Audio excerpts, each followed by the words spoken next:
Boa noite, Pedro. Boa noite, Filipe. Boa noite. Boas, Está tudo bem convosco? Tudo e por aí. Também está tudo em tudo. cima. Ótimo, já temos 7 pessoas a ver-nos. Vamos só esperar pelo pedido de adesão do nosso convidado especial de hoje. Ora bem, 8 pessoas já. Está tudo super pontual.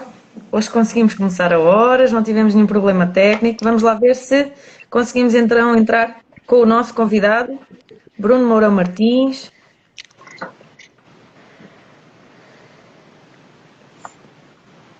Esperemos que sim. Vamos só esperar um pouco. Por enquanto ainda não tenho pedido adesão. Vamos então esperar. Toda a gente preparou os seus temas. Está tudo ok. Um live sem percalços não é live. É verdade, é verdade. É na base do improviso. É na base do improviso.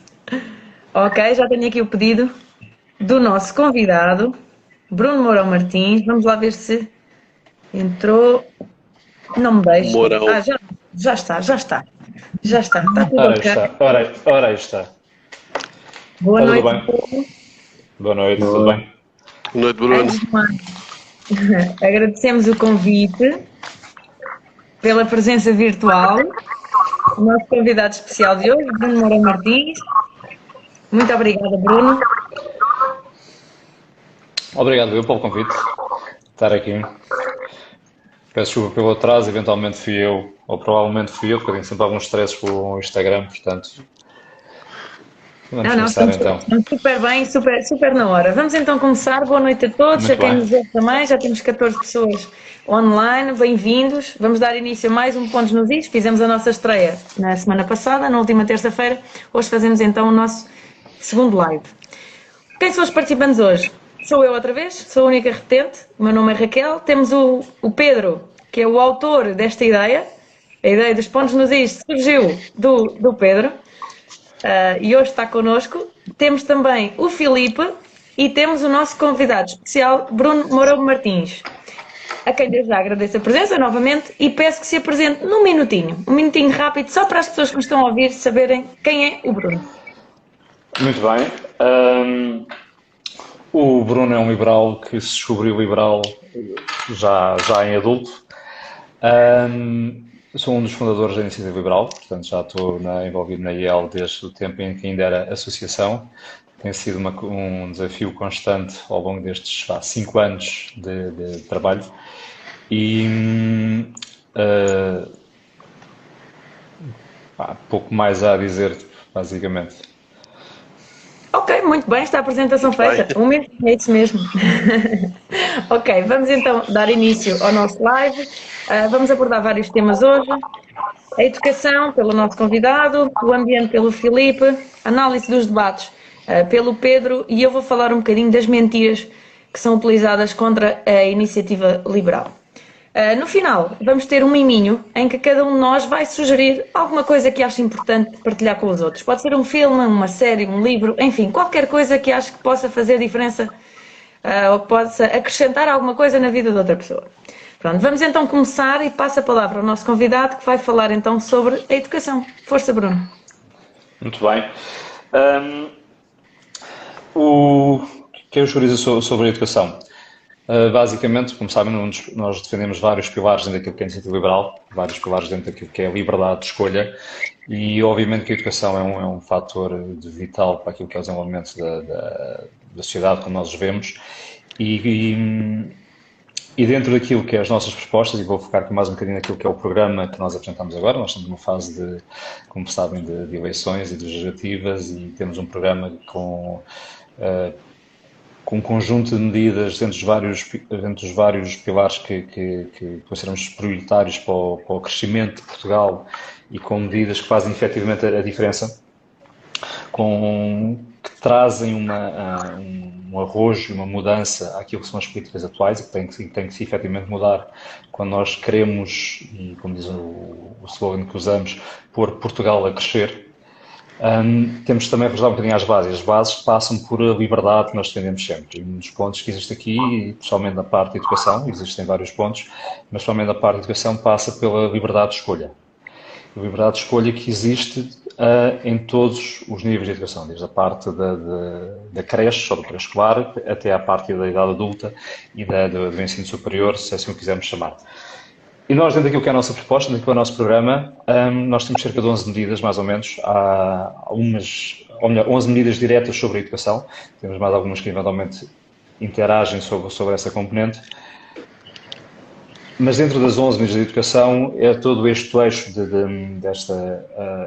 estas medidas têm um nível de ambição e de coerência que efetivamente pode pôr Portugal a crescer e pode desenvolver nas pessoas capacidades para pôr tudo isso a funcionar mais para a frente. E tentámos, ao longo dessas medidas, desenvolver soluções em toda a linha. Começa desde a creche, ao ensino secundário, etc., primário e secundário, até ao ensino superior. Okay? E é mais ou menos dentro desses eixos que eu me vou focar. Todas elas têm uma característica, que é basicamente dar liberdade às pessoas naquilo que é a sua escolha da educação que querem para os seus filhos e envolver todos os setores, ou seja, envolver todo o setor público, obviamente, as escolas públicas, o setor privado e o setor social. E basicamente um dos primeiros pontos passa para isso acontecer. Isso acaba por afetar toda a linha do todo o ecossistema, ou seja, passa por afetar as escolas em si, passa por afetar as famílias e passa por afetar, inclusive, os próprios docentes, etc. Um dos primeiros pontos, basicamente, é dar autonomias às escolas. Ou seja, se nós queremos que as escolas possam desenvolver em si, queremos que, efetivamente, essa autonomia, que hoje não existe nas escolas, existe supostamente alguma teoria em que, segundo as últimas alterações da lei, em que foi dada alguma autonomia administrativa às escolas, mas não foi dada autonomia financeira, autonomia pedagógica. Há alguma componente, menos assim na componente pedagógica, que podem fazer essa alteração, mas é muito reduzida. Aquilo que é dentro daquilo que é a nossa visão, se queremos que as escolas, efetivamente, se desenvolvam e cresçam e possam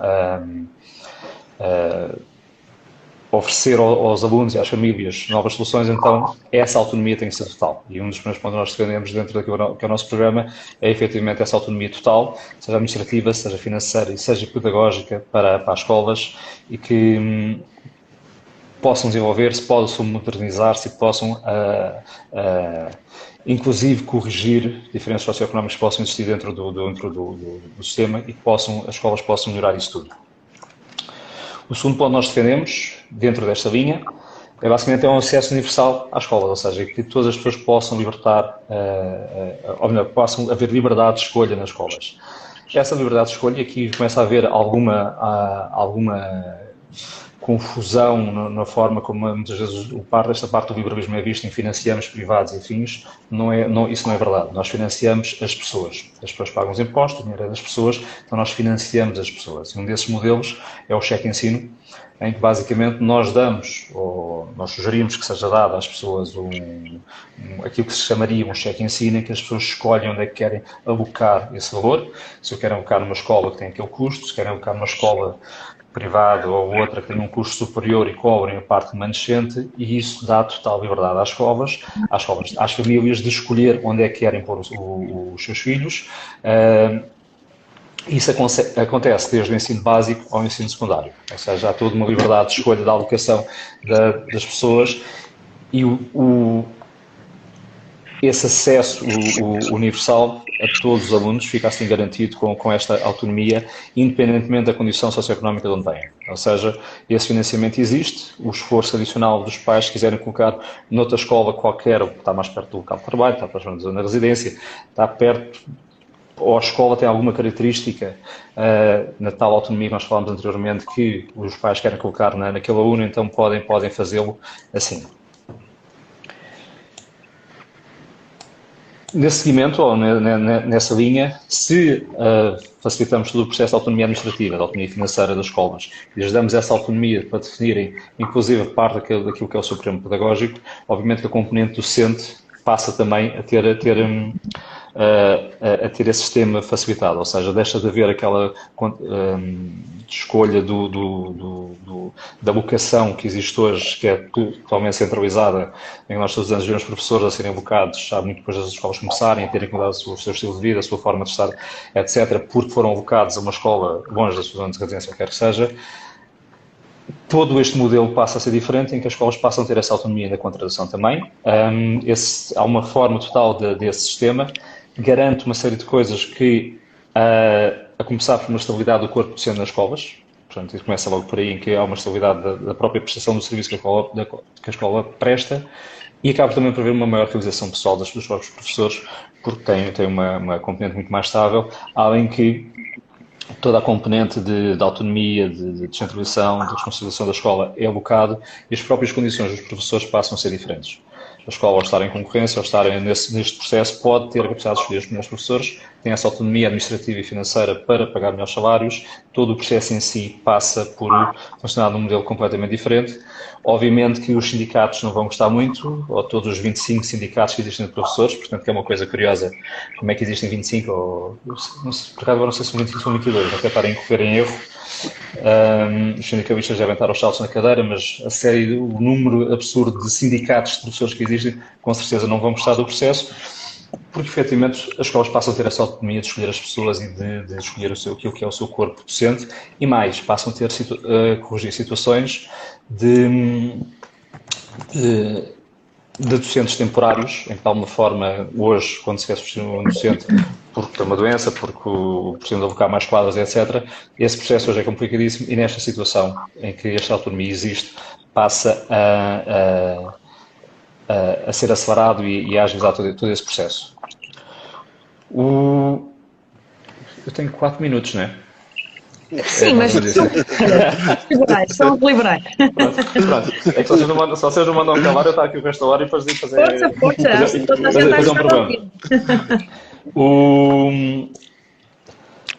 Outro ponto também para nós é importante e também cabe estar aqui, e agora fazendo a linha toda das creches até... falando das creches, que agora não falar, o modelo é mais ou menos o mesmo, ou seja, existe um sistema já montado nos Açores, existem alguns modelos próximos também montados no continente em alguns concelhos, não são todos, e aquilo que nós defendemos também é mais ou menos a mesma situação, em que existe um estender daquilo que é o... vamos explicar aqui de uma forma simples, no estender aquilo que é os serviços que existem hoje já, o caso da IPSS, alocar a tudo o que é os restantes instituições de creche e pré-escolar que possam existir, mais uma vez, não financiando os privados em si, mas financiando as pessoas de forma que possam escolher onde é que querem alocar os seus filhos em creche, em pré-escolar, é que querem alocar. Isso resolve um problema também que é, que nós hoje muitas vezes vemos, em que as pessoas têm uma condição socioeconómica mais baixa, têm dificuldades em colocar os seus filhos numa escola em que efetivamente possam garantir esse elevador social a funcionar. E este ponto é especialmente importante da educação, voltando aqui um pouco atrás, é especialmente importante para nós exatamente por causa disso. É uma das formas, ou é a forma mais real, vamos chamar assim, de forma básica, de garantir que o elevador social funciona.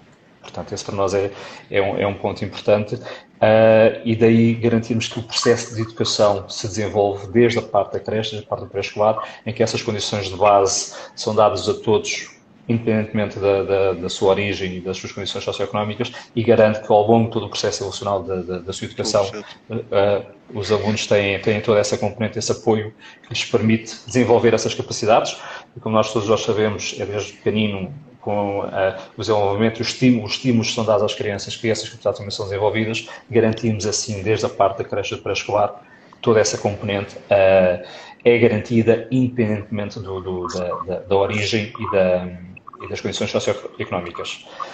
Isso é outro ponto que nós temos também no programa, que é um combate efetivo ao abandono escolar. Ou seja, há um abandono escolar precoce naquilo que é o nosso sistema educativo. Isso tem que ser identificado exatamente de forma muito concreta o que é, temos que ter dados para identificar toda essa componente, temos que mapear bem esse abandono escolar. Existe algum trabalho nesse sentido, nós achamos que não é o suficiente, portanto tem que haver um trabalho mais efetivo nesse mapeamento.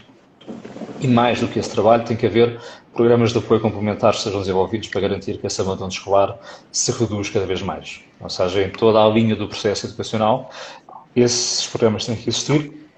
Esse mapeamento tem que existir e, consequentemente, tem que haver também, mais uma vez, e pegando aqui outra vez na autonomia financeira das escolas, administrativas, etc., tem que haver uma descentralização e uma autonomia das escolas na aplicação desses programas, porque cada escola, mesmo dentro de um próprio concelho, há escolas que têm condições próprias devido ao enquadramento onde estão, a envolvência onde estão dentro da concelho, e essa autonomia tem que ser dada, mais uma vez, envolvendo todas as entidades, públicas, privadas, sociais. Não tem que haver aqui uma diferenciação daquilo que é o prestador, a pessoa escolhe o prestador que quer, tem que haver um envolvimento em toda a rede para que isso possa efetivamente acontecer. Focando para o ensino superior, para me calar, aquilo que oferecemos dentro daquilo que é as nossas propostas também é uma mudança nesse sentido, ou seja, o acesso em si ao ensino superior, em que hoje há um exame único, etc., nós assumimos dentro daquilo que é a nossa proposta, dentro de uma perspectiva liberal, que as próprias instituições de ensino superior possam ter essa autonomia de escolha daquilo que é a sua oferta que existe. Basicamente, isso passa por fixar o número de vagas que têm e uma responsabilização por aquilo que é a escolha dos seus próprios alunos, que tipo de exames ou que tipo de acesso é que querem fazer para fazer essa avaliação de entrada dos alunos e não depender de um exame secundário ou de uma avaliação do exame secundário para garantir a liberdade de entrada no ensino superior. Portanto, isso passa também por uma mudança nesse sentido. Por último, isto basicamente contei-vos aqui em poucos minutos tudo o que é a nossa oferta educativa, desde a parte da creche até o ensino superior. Em todos eles, mais uma vez, tem aquela componente de liberdade de escolha, tem a componente de envolver toda a oferta e dar essa possibilidade de dar às pessoas a escolha daquilo que querem fazer. Mais uma vez, não estamos a financiar privados, como muitas vezes nos querem claro, estamos a financiar sim as pessoas e a sua liberdade de escolha naquilo que é a sua escolha na educação dos seus filhos. Por último, só para terminar, um dos pontos, e eu termino com este porque basicamente é mais caro, porque foi parte da formação que eu fiz, foi assim. Uma das propostas que nós temos é exatamente a promoção do ensino técnico-profissional de excelência, em que basicamente passamos por promover o ensino técnico-profissional e basicamente garantir que os jovens que chegam ao 9º ano possam ter uma opção de seguir um tipo de ensino diferente, muito mais prático, muito mais focado naquilo que é uma profissão que possam começar a trabalhar após esse 12º, obviamente acompanhado com aquilo que é o ensino científico e humanístico daquilo que já existe.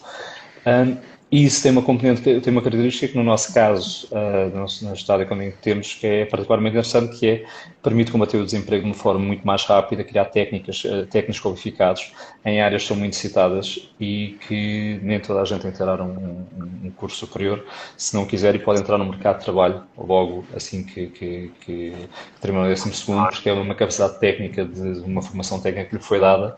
Há cursos técnico-profissionais, ou havia cursos técnico-profissionais, hoje há poucos, que tinham condições excelentes de formação.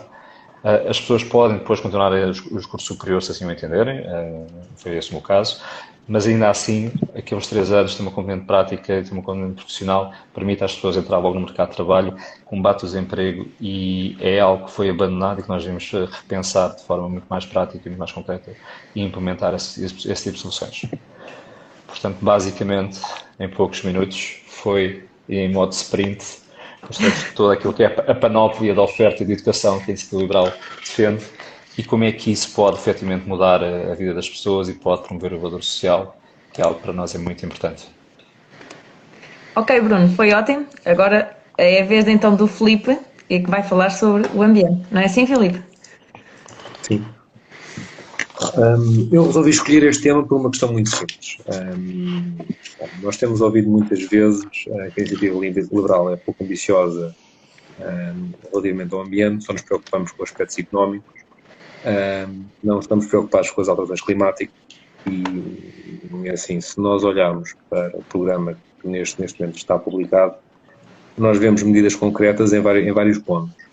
desde eficiência energética, promoção de regadio, programas para os fitofarmacêuticos, promoção de eficiência hídrica, vários. E eu vou-me focar principalmente só num. Nós esta semana acordámos e chegámos à conclusão que estávamos novamente com uma seca. E que se não chover iremos passar de seca moderada para seca severa. Em alguns casos já estamos quase em seca severa. E se nós formos olhar para o panorama nacional de Portugal, nós vamos a ver, eu estive a ver um relatório engraçado da ERSAR de 2012. A ERSAR é a entidade que regula a água e os resíduos em Portugal. E nós vamos verificar que em 2012 nós tínhamos uma taxa de eficiência hídrica para saneamento de fornecimento de água potável, que variava entre os 8% e os 80%. Ou seja, existiam municípios ou entidades intermunicipais a fornecer água aos municípios, na qual 80% da água injetada na rede perdia-se. Água tratada, potável, e que se perdia. Se nós formos olhar para os números mais recentes, estive a ver um documento de 2021, melhorámos, mas mesmo assim ainda temos algumas entidades que estão nos 50%. Se isso não é preocupante num país que já sabemos que as alterações climáticas vai ter sérios problemas de seca e de abastecimento de água e de água potável, eu não sei o que é estar preocupado com as alterações climáticas. Existe uma proposta concreta da Iniciativa Liberal para o tema que visa neste momento a optimização da distribuição hídrica. Existe também um projeto de promoção da parte do regadio, que também é extremamente importante, porque, para quem não sabe, o regadio, no fundo, o que promove é a não utilização da água do subsolo, ou seja, a utilização da água superficial através de canais de regadio. Se nós todos recorrermos a captação de fluxo, poço e tudo mais para fazer a captação de água, nós chegamos a um ponto em que vamos entrar em insuficiência hídrica. Isto é um problema. Agora, também não é associar a resolução que estes sistemas têm a ser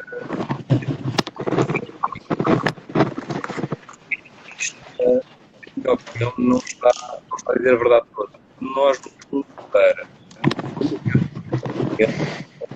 temos que criar riqueza. E apenas através do da criação de riqueza é possível promover o financiamento. E para isto não é preciso nós pensarmos muito.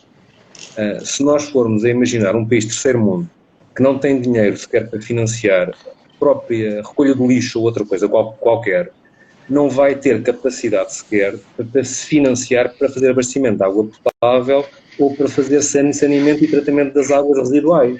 Portanto, se nós não gerarmos riqueza e se essa riqueza não for propriamente bem distribuída e se não for bem aplicada e bem gerida, nós estamos nisso. Por outro lado, também relativamente à proposta de iniciativa liberal, também está previsto ter feito reaproveitamento deste as águas residuais podem ser utilizadas, por exemplo, para rega de jardim. É apresentada também uma proposta para a semelhança da eficiência energética da habitação, ser feita também eficiência hídrica, ou seja, à semelhança de todos nós para transacionar um imóvel, somos obrigados a fazer uma certificação energética, qual a nossa habitação, o nosso imóvel é classificado por com exatamente a mesma coisa para, neste caso, para a área hídrica. Ou seja, se nós tivermos um imóvel, deveríamos ser premiados por isso. Ou seja, e deverá haver incentivos para isso. E atenção, eu só me estou a focar neste ponto que acho que neste momento, no momento atual em que nós vivemos, é a parte mais importante. Também podemos ir mais longe. Neste momento já é possível fazer extração através das águas sanitárias. Nós não estamos a fazer as águas sanitárias. Nós, neste momento, estamos a começar a pensar no projeto. E neste transição verde passa, nós conseguimos gerir os nossos, coisa que não estamos a fazer, não estamos feito. Daí a questão de ter em concreto deste tema, estar aqui a falar convosco, porque acho que, mais uma vez, não nos estão a dizer a verdade toda e estão-nos a chamar de irresponsáveis quando não o somos. E, principalmente, quando até temos propostas concretas para estes problemas e outros. Sim, exatamente. Olha, Filipe, deixa-me só acrescentar uma coisinha. Quando nós dizemos que é preciso crescer e com o crescimento vamos também tratar melhor o ambiente, é não só para as empresas terem meios para fazerem essa transição energética, mas também para cada um de nós, individualmente, conseguirmos fazer isso por nós, porque nós não conseguimos simplesmente trocar por um carro híbrido ou por um carro elétrico se nós não tivermos dinheiro, não é? Nós não conseguimos instalar painéis para produzir energia mais verde se nós não tivermos dinheiro, não é? Acho que é um bocadinho por aqui, só que deturpam sempre a mensagem da Iniciativa Liberal. Mas para ambos os casos, a Iniciativa Liberal, no seu programa, tem propostas, nomeadamente se, ao invés de nós termos um fundo que, quando se esgota, não podemos recorrer para aumentar a eficiência energética da nossa habitação, a Iniciativa Liberal propõe que todas as benfeitorias que promovam uma eficiência energética da nossa habitação e que, por sua vez, isso traduza numa melhor qualificação energética do bem, isso seja dedutível no IMI. Portanto, isso é algo que também a Iniciativa Liberal propõe justamente para nós, com o nosso dinheiro, com aquilo que nós queremos investir, consigamos também rever algum esforço, algum reconhecimento do nosso esforço, digamos assim. Sim, exatamente. Já agora dou uma chega também que isto leva-nos a outro tema que por acaso não vamos abordar aqui, mas se tivéssemos uma boa rede de transportes, por exemplo, uma boa rede de ferrovia, se calhar não usávamos o carro, se calhar poluímos menos e já estávamos a ajudar o ambiente. Portanto, e levávamos aqui outro tema que sabemos bem os anos de atraso que levamos, por exemplo, ao nosso país vizinho de Espanha, que tem uma rede ferroviária que nada tem a ver com... Está bem que é um país com 4 vezes maior, mas que nada tem a ver com Portugal. Mas sim, e o que a Raquel estava a dizer, eu também gostava de ter um carro ecológico, portanto, um carro elétrico, mas quando o valor é o dobro ou quase o dobro de um carro normal, portanto é difícil a gente chegar lá. Também tens a questão de onde é que vais carregar o carro, no fundo. O carro, exatamente. Basicamente, também neste momento já tens postos de abastecimento em grandes cidades em que eu já vi filas de pessoal que faz TVDE a fazer fila para conseguir reabastecer, ou seja, neste momento também a nossa capacidade instalada para postos de abastecimento para esses carros neste momento já está desapropriada. Se nós formos a pensar que ela ainda foi lançada, os pilares foram lançados pelo engenheiro Sócrates, já estamos a ver há quanto tempo é que isso foi, não é? Se calhar estava na altura de voltarmos a repensar no tema. Mais uma vez, vamos ao programa da Iniciativa Liberal e encontramos lá uma solução, encontramos lá uma proposta. Portanto, por isso é que eu digo. Claramente. Eu escolhi este tema justamente porque, ao ler, encontrei bastante diversidade e, mais uma vez, propostas responsáveis, concretas, mensuráveis e com as ideias que contribuem, certamente, de várias pessoas, de várias áreas. E gostei bastante daquilo que li e tudo aquilo que li fez-me bastante sentido e bastante lógica. Sim, sem dúvida. Muito bem. Bem, passamos então ao tema seguinte, não é? Melhor, Pedro? Sim, tudo bem. Tenho 4 minutos, não é? Deixa-me só fazer uma pergunta antes. Eu estou a sentir algumas interferências. Era o Filipe que estava a fazer interferências ou se calhar é mesmo o meu telefone? Não, se calhar ou vocês estavam a sentir alguma interferência com a chamada do Filipe? Não? Eu estava. Eu acho que era do teu microfone, porque eu acho que te estava a ouvir a respirar. De vez em quando riam porque parece que ouvia o teu suspiro. Tem que ser operado ao nariz por causa da sinusite, só pode. Não, vou fazer aqui... Não, é assim, é uma análise ligeira relativamente aos debates que nós vivemos nestas últimas 2 semanas, portanto assumo a responsabilidade do comentário que vou fazer, portanto que é em nome pessoal.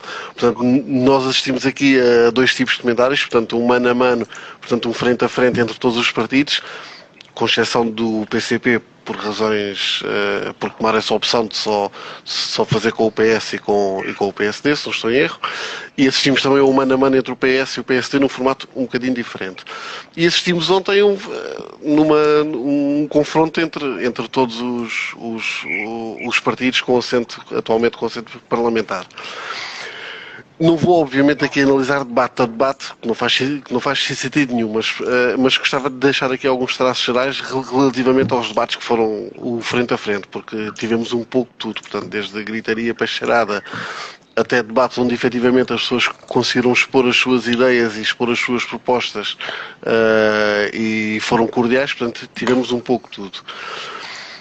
Eu apenas vou referir aqui 2 ou 3 pessoas, portanto, a IEL, a meu ver, obviamente, que saiu de forma...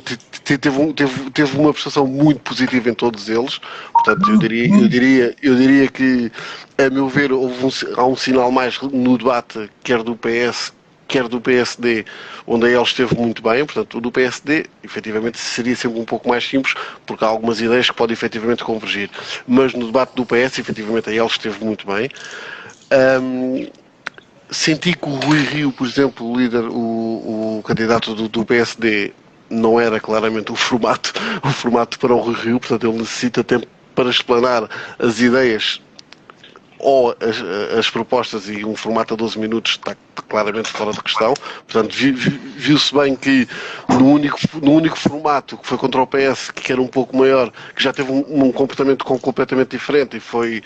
Em muitos jornais foi dito que ele saiu por cima do António Costa, e naquele formato, quer dizer, naquele formato dos 12 minutos, portanto, o António Costa fez um passeio autêntico pelos debates à esquerda, portanto, e no caso dos debates à direita já teve um pouco mais de dificuldade, primeiro com o Rui Rio, que acabei de dizer, e também com a IL, que lhe fez alguma frente. De uma forma geral, há quem diga que estes debates não vão decidir o voto, portanto, que as pessoas que assistem a estes debates não decidem o voto. Eu não sou totalmente desta opinião, portanto, eu acho que há pessoas que poderiam ter uma ideia de um determinado candidato, e estes debates, independentemente do seu formato, podem fazer com que, se calhar não, ou então reforçar a ideia que já tinham inicialmente e tomar a mesma decisão de poder avançar. Portanto, mas o mais importante no meio disto tudo era efetivamente a prestação da IEL, e a prestação da IEL foi muito positiva, portanto, e isso era o mais importante, e conseguiu expor as suas propostas e conseguiu passar a mensagem, portanto, provavelmente, se calhar, à exceção do debate com o CDS, onde metade do debate foi queimado com gritaria, e outra metade do debate já se conseguiu ali apresentar algumas ideias. Depois o segundo debate, ou seja, o debate de ontem, o outro formato de ontem, como o António Costa disse a determinada altura, portanto, estava à bancada a todo lado, portanto, também é um pouco normal, portanto, ele é o alvo a bater, portanto, é o atual Primeiro-Ministro, portanto, tinha ali 9 partidos, portanto, 7, obviamente, que estão contra ele, portanto, o PAN aqui estou a excluir face a esta possível eco-geringonça, que pessoalmente não vejo como é que isto possa beneficiar quer um quer outro, para já, porque tenho as minhas reservas quanto a que o PAN consiga, no mínimo, preservar os deputados que tem hoje no assento parlamentar. Creio que são 4, se não estou em erro. Pronto. E por outro lado, não vejo até que ponto é que possa beneficiar o PS esta eco-geringonça. Porque o PAN, e isto é uma opinião pessoal, portanto, o PAN tem efetivamente alguma expressão nos grandes centros como Lisboa e Porto, mas fora dos grandes centros, quer dizer, o PAN não é propriamente um partido onde as pessoas, principalmente nos centros rurais, até gera alguma distância, portanto as pessoas até evitam falar do PAN. É inevitável, quer dizer, é impossível fugir à famosa frase que vai ficar na história do António Costa, quando lhe fazem pergunta diretamente porque é que temos países a crescerem mais que nós, portanto, nos últimos anos, e a ultrapassarem Portugal, portanto, ele diz que a história explica, portanto, eu sou um bocado leigo nesta matéria, mas eu acho que é fácil de explicar, portanto, acho que é o culminar de muitos anos de más políticas, portanto, e acho que esse é o resultado, portanto, acho que não é necessário dizer que a história explica. A IEL, uma vez mais, esteve muito bem no debate, as intervenções do Coutrinho foram excelentes, foi unânime hoje em quase todos os jornais que eu estive a ouvir e comentários políticos que deram como muito positivo a participação da IEL no debate de ontem.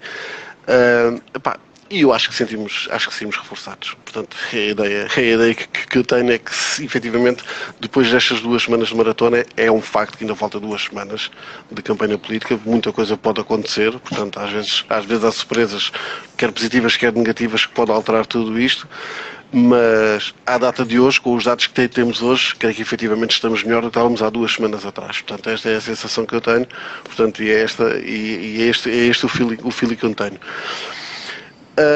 Só quero dar uma última nota relativamente às sondagens, que valem o que valem, portanto, que toda a gente sabe, o famoso caso Medina Moedas em Lisboa, mas as sondagens valem o que valem, mas eu, olhando para as sondagens, vejo que há uma diferença a rondar os 8, 9 pontos percentuais entre PS e PSD, portanto, eu na minha opinião, acho que não é tanto. Também vejo que o Chega tem um valor muito elevado, se calhar daí justifica-se o PSD estar tão baixo. Eu não acredito que o Chega tenha um valor tão elevado, mas claramente os valores que têm sido apresentados para a EL parece-me que está um bocadinho subvalorizado. Portanto, obviamente que eu quero acreditar que vamos ter aqui um bocadinho mais. E ainda sobre este tema de debates e tudo isto que andamos aqui a discutir e a ouvir estas 2 semanas, eu creio que a Raquel tem qualquer coisa a acrescentar, não?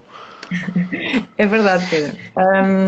O tema que eu escolhi foram as mentiras que são usadas contra a iniciativa liberal nos debates.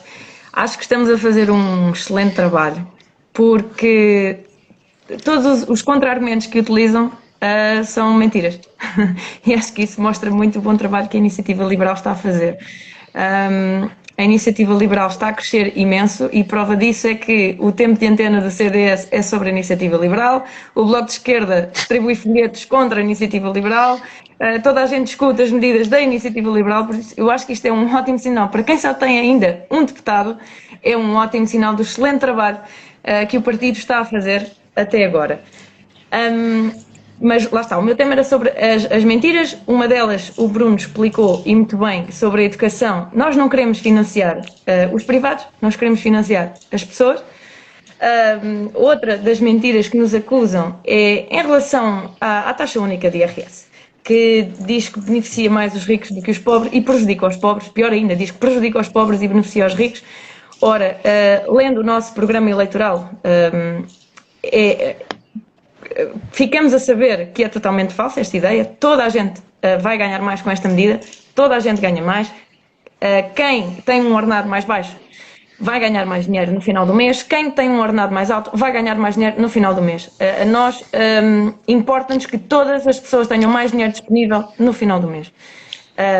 E não interessa, há partidos que preferem, só por haver uma pessoa que já ganha bem atualmente e que passa a ganhar mais, para eles já não pode ser. Mesmo que isso prejudique todas as outras pessoas, e nós sabemos bem que a maior parte das pessoas ganha mal em Portugal. A maior parte das pessoas ganha pouco. Mas parece que há muitos partidos que estão preocupados com aquela porcentagem mínima de pessoas que vão ganhar ainda mais. Eu não consigo perceber isto, não consigo mesmo. Há pessoas que...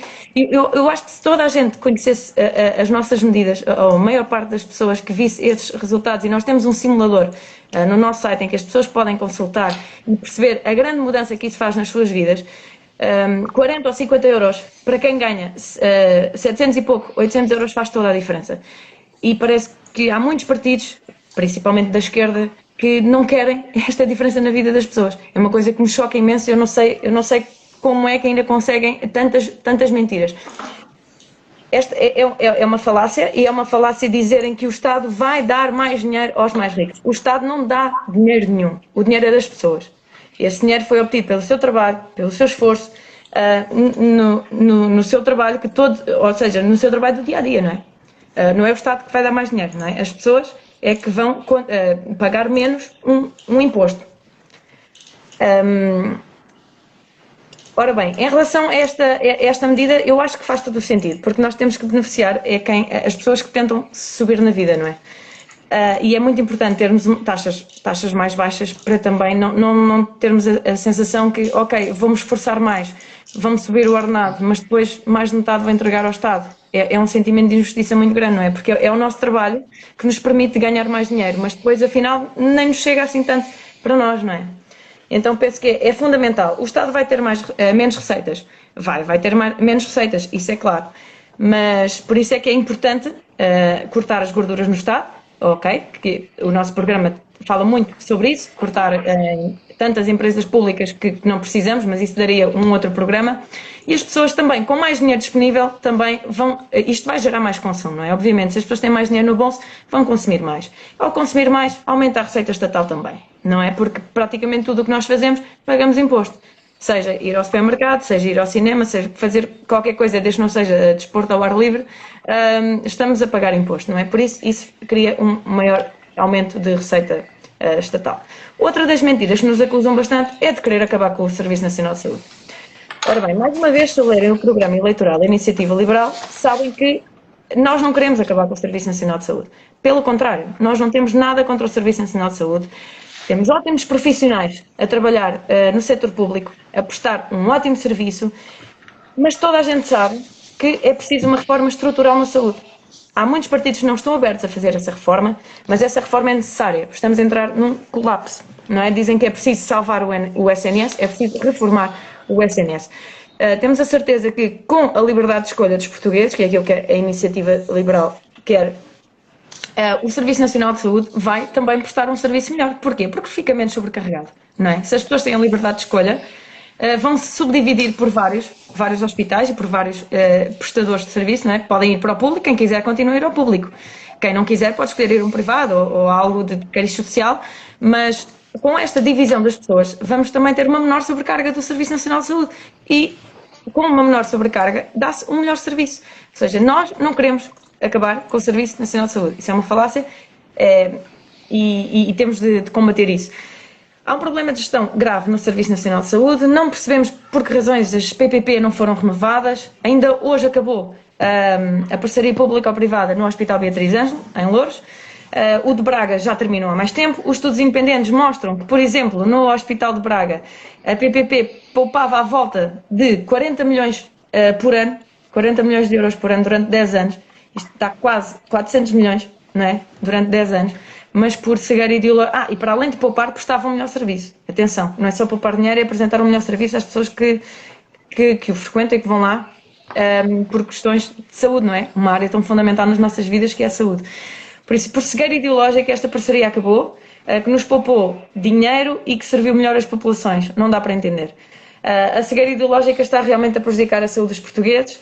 Os outros partidos não estão abertos a reformar e estamos a entrar num colapso. É demissões todos os dias. Ainda hoje vi uma notícia de demissões num hospital, agora não tenho certeza. Penso que foi Beja, mas não quero entrar aqui a dizer assim uma informação que não seja totalmente verdade. Mas foram principalmente estes temas que me chocam muito, que eu fico muito triste por haver tanta inverdade na política, não é? Em temas tão importantes como a saúde e o dinheiro das pessoas, não é?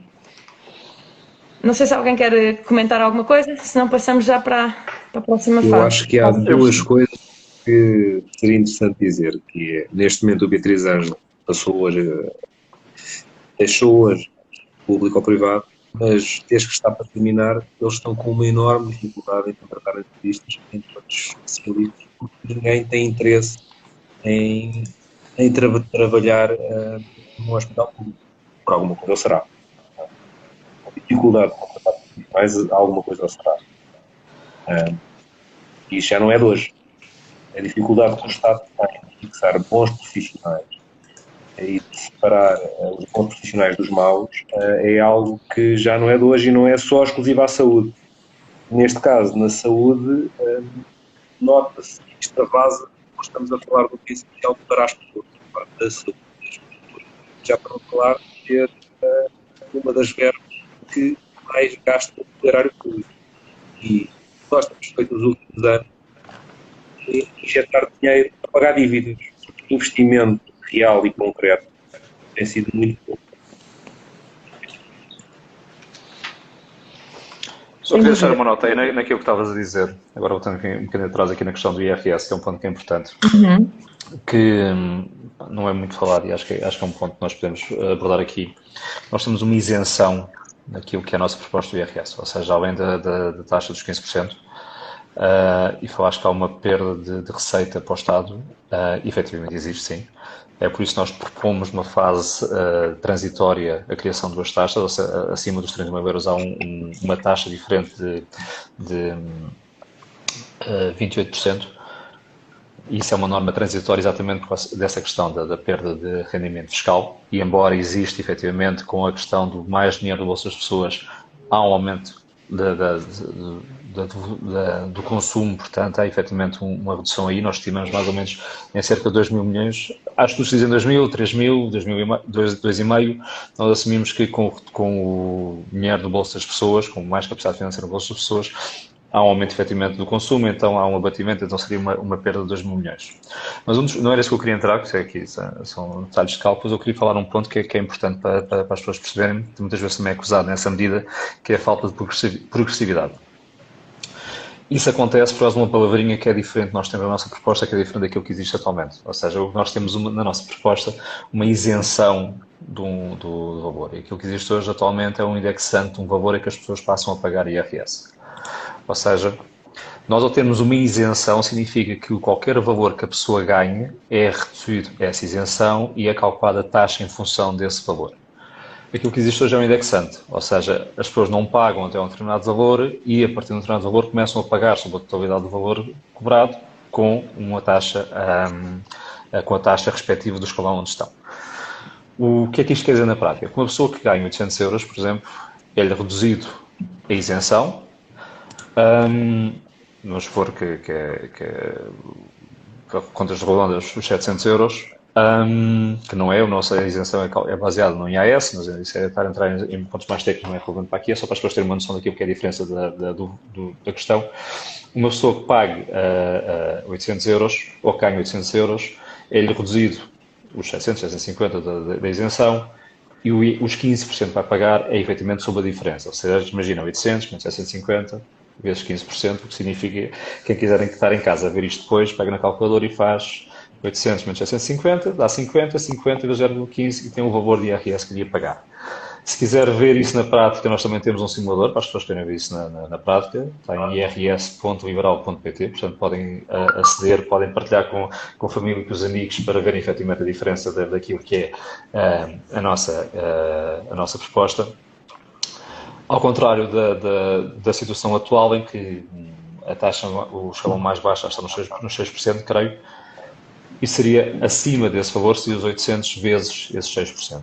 Ou seja, se compararmos a diferença de valores, uma pessoa ganha 800 euros, significa na prática que ao final do ano vai ter mais um ordenado.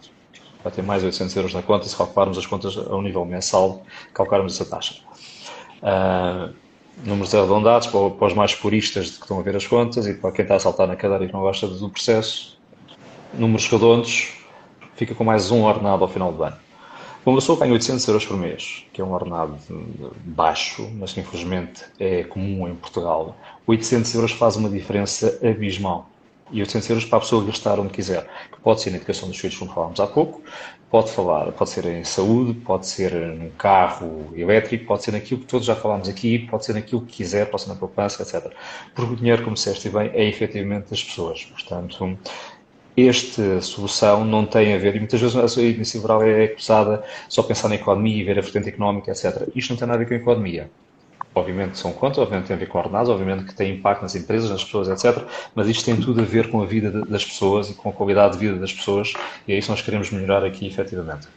Portanto, eu queria só deixar a diferença entre essa indexante e essa isenção, que muitas vezes é esquecida, principalmente para aquilo que é a oposição, e quando falávamos em mentiras, muitas vezes é esquecida esta parte de forma propositada daquilo que é a diferença entre uma isenção que nós propomos e depois temos ainda mais a isenção de filhos, ou seja, por cada filho, por cada progenitor são mais de 200 euros em cima de isenção que existe, que é ainda particularmente importante para quem tem filhos. E esse ponto era importante, eu queria só reforçar esse ponto. E por último, um ponto que tu disseste que não é verdade, tens de ter atenção àquilo que o Francisco Louçã diz, quem paga zero continua a pagar zero. Atenção, não vai pagar menos que zero. Portanto, é preciso ter noção que quem paga zero, isso é um detalhe que é importante, e depois o Francisco Louçã salta da cadeira e os bloquistas saltam da cadeira porque nós estamos a mentir. Quem paga zero continua a pagar zero, não paga menos que zero, porque não há menos que zero, meus senhores. Mas pronto, é só para ter essa noção. É só isso. Em relação à isenção por filho, também, se for uma família monoparental, a isenção é do dobro, são de 400 euros. Exatamente. Portanto, isto tudo somado em cima do valor, imagina uma pessoa com 2 filhos, tipo, tem uma isenção de quase 1.500 euros, 1.400 e qualquer coisa. Portanto, considerando os salários que temos em Portugal, é uma diferença abismal e é importante referir isso. E mais uma vez, não é uma questão económica. Obviamente tem a ver com a economia, tem a ver com empresas, tem a ver com isso tudo, mas é uma questão de dar liberdade às pessoas e dar capacidade às pessoas de cumprirem os seus sonhos e cumprirem as suas ambições e poderem desenvolver-se, crescerem aquilo que quiserem. Sim, claro que sim. As pessoas, eu acho que convidamos as pessoas todas a fazer a simulação do PEC, porque vão ver realmente a diferença que seria para as suas vidas se esta medida for para a frente, não é? irs.liberal.pt, vão lá ver, partilhem com os amigos, com os familiares, com o cão, com o gato, e vão ver a diferença. Sim, porque realmente a isenção, vou só acrescentar isto, a isenção dos 700 euros, 705, whatever, faz toda a diferença, porque uma coisa é pagar IRS 15% do valor que falta até, por exemplo, até os 800 euros, seriam 100 euros, 95, ou seja, 15% de 100 euros são 15 euros, não é? É um valor muito, muito inferior àquilo que pagarão hoje em dia. Exatamente, sim. Alguém tem mais alguma coisa a acrescentar? Eu já fiz e não me importo de pagar a taxa do IRS proposta pela Iniciativa Liberal. Ganho mais um ordenado ao final do mês, é o 15º mês. Aliás, só uma nota também sobre isto, agora para falar sobre isso. Isto já existe. É que o curioso é que isto já existe em Portugal e foi implementado pelo Partido Socialista. Pois é, mas não é para todos. Há uma taxa de 20%, taxa única 20%, que é durante 5 anos, creio, para quem efetivamente volta para Portugal e volta a estar no estrangeiro e volta para Portugal. Portanto, até o PS sabe que isto funciona, sabe que isto é uma forma de atrair pessoas, sabe que é uma forma de reter pessoas, sabe que é uma forma de garantir que as pessoas têm mais dinheiro no seu bolso, dinheiro que é seu, não é de mais ninguém, é seu. Portanto, o PS também sabe isto, só que não quer partilhar isto com o resto das pessoas, mas pronto. Exatamente. É bom, mas não é para todos. Exatamente. Ok, e tu, Pedro, queres acrescentar alguma coisa? Não, era o que o Bruno acaba de dizer. Eu, por acaso, quase que enquadrava-me dentro desse benefício, porque tive 4 anos e meio em Madrid e quase que enquadrava-me desse benefício. Mas, por exemplo, eu estava em Madrid e tinha uma taxa fixa. Portanto, de acordo com a lei Beckham, do David Beckham, o jogador, eles lá chamam a lei Beckham, portanto, era uma taxa definida de 23%, se não estou em erro, e o IRS e tinha isenção total de IRS. Lá não se chama IRS, tem outro nome, IRFP, se não estou em erro, mas pronto, mas enquanto trabalhador não residente em Espanha, mas estrangeiro, portanto. Exatamente. Bom, vamos então avançar para a última parte do nosso live, que é aquela parte da sugestão, em que sugerimos alguma coisa que pode ter ou não a ver com política. Eu esta semana quero sugerir uma série que está a passar no canal História, chamada A Comida que Mudou o Mundo.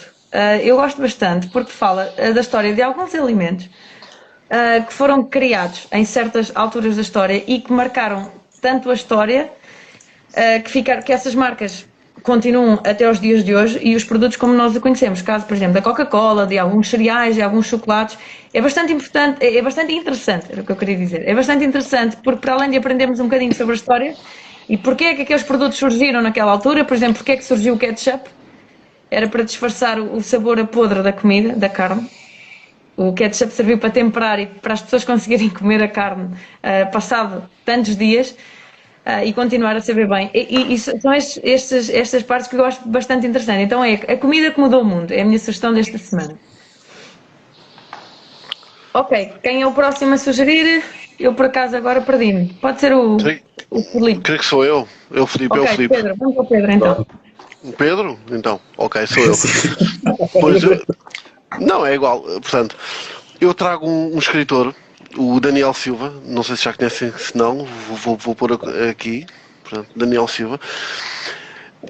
Eu não sei se ele é filho de pais açorianos, não sei se tem dupla nacionalidade, se não, portanto ele vive nos Estados Unidos, foi correspondente da CNN durante muitos anos, ele trabalhava na CNN, em Michigan, e depois, há cerca de 15 anos, 20 anos, passou a ser correspondente da CNN no Cairo, portanto, e passou a ser o correspondente sobre o Médio Oriente, e tem um grande conhecimento sobre o conflito Médio Oriente, então decidiu criar estes livros do Daniel Silva, que fala sobre um espião, que é o Gabriel Alon.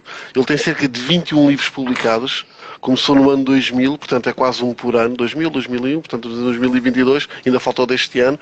Portanto, e é um espião e é de ficção, obviamente. É best-seller quase sempre no New York Times. Qualquer livro que ele publica é um best-seller no New York Times. Aliás, até diz aqui, best número 1 no New York Times. E fala sobre os espiões e fala sobre o conflito no Médio Oriente. Portanto, para quem gosta destas matérias e para quem gosta de jogos de espiões e os enredos da política e por aí fora, é uma boa sugestão. Daniel Silva. Filipe. Bem, eu comecei a rever esta semana uma série que já tinha visto. Já não é recente, já tem cerca de 4, 5 anos. No fundo relata a conquista de Constantinopla pelo Império Otomano em 1453. E é engraçado porque na série é baseada em factos reais da Netflix. E é, no fundo, perceber toda a política, porque à data Constantinopla era o último bastião romano existente do Império Romano. E já estávamos numa altura em que a Igreja Católica já tinha o poder que tinha, e é interessante ver, não só do ponto de vista estratégico, como do ponto de vista político, como do ponto de vista todo do enredo. É uma série que eu gostei bastante e agora estou novamente a rever, porque acho que é uma série que vale a pena, não só pela história rica que tem toda aquela região da atual Turquia, bem como toda a história do Império Romano, do Império Otomano. Acho que vale sempre a pena ver. Agora sou eu. Muito bem. Vocês estão todos muito sérios, portanto eu não vou falar nada disso. Tenho uma proposta um bocadinho diferente. A sério, eu não tenho visto muitas séries. A minha vida nos últimos tempos, vocês sabem, não tenho estado um bocadinho ocupada, portanto não tenho tido muito tempo para séries e para filmes. Mas no outro dia alguém me falou que eu não conseguia agora recordar quem, e eu comecei a ver uma série com o meu filho que eu não conhecia, o Seinfeld. O Seinfeld, para fazer, é uma coisa para boomers, para quem não sabe, para quem está a ver, foi uma sitcom que surgiu teve em exibição desde 89 até 98, em cerca de 9 temporadas. É um clássico, foi considerado uma das melhores séries dos últimos anos. Portanto, para quem não conhece, e eu percebi no outro dia, em conversa com o meu filho, que há muita gente, e com os amigos, há muita gente que não conhece. E então recomeçámos a ver por causa disso. Eu sugiro toda a gente a ver. Tem um humor, gira tudo à volta do Seinfeld, do próprio Seinfeld, com um conjunto de amigos que tem um conjunto de peripécias e desafios que vão tendo ao longo dos vários episódios, e tem um humor bastante curioso, inteligente, que ainda hoje perdura, e que é uma excelente série que eu recomendo a gente a ver. Ainda por mais nos tempos que o pessoal precisa de se rir, e daí eu não tenho uma proposta tão séria como a vossa, para o pessoal se rir e divertir-se um bocadinho. Está em exibição em vários sítios, Netflix, etc. É fácil de encontrar também nas redes e tudo mais. Portanto, essa é a minha recomendação, para o pessoal se rir um bocadinho e divertir-se também, que é preciso nesta fase. Ok, muito bem. Temos aqui um comentário do Vejam o Afterlife na Netflix. Eu por acaso muito já bom vi. Também. Muito bom também. Também é bom. Com o Ricky Gervais, creio. Exatamente. Aliás, estreou esta semana a última temporada. Sim, é autor e protagoniza, mas é o humor negro, portanto é um pouco mais. Eu creio que ele lida com a morte da mulher, se não estou em erro. Ele é um jornalista e lida com a morte da mulher, mas e já vai na segunda temporada, creio. Já vai na segunda temporada do Afterlife e está muito bem feito. Mas é um humor diferente. Saiu agora esta semana. Para quem gosta do humor negro. O Ricky Gervais tem na Gervais, não sei agora, é o Ricky. para os É o amigos. Ricky. Tem na Netflix um stand-up comedy que se chama Humanoide, creio. Sim, Creio que é Humanoide. E para quem gosta do estilo do humor negro, é do melhor que há. Portanto, é forte, mas é muito, muito bom, muito bom.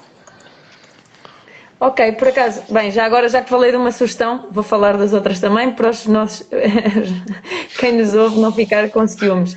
Estão aqui a sugerir o filme Don't Look Up, da Netflix, também já vi, é aquele com o Leonardo DiCaprio, que estreou há pouco tempo, e a série New Amsterdam, muito boa série que relata as situações nas urgências, pior só em Portugal. Bom, não conheço, esta série não conheço, só pelo nome, não faço ideia, mas pronto.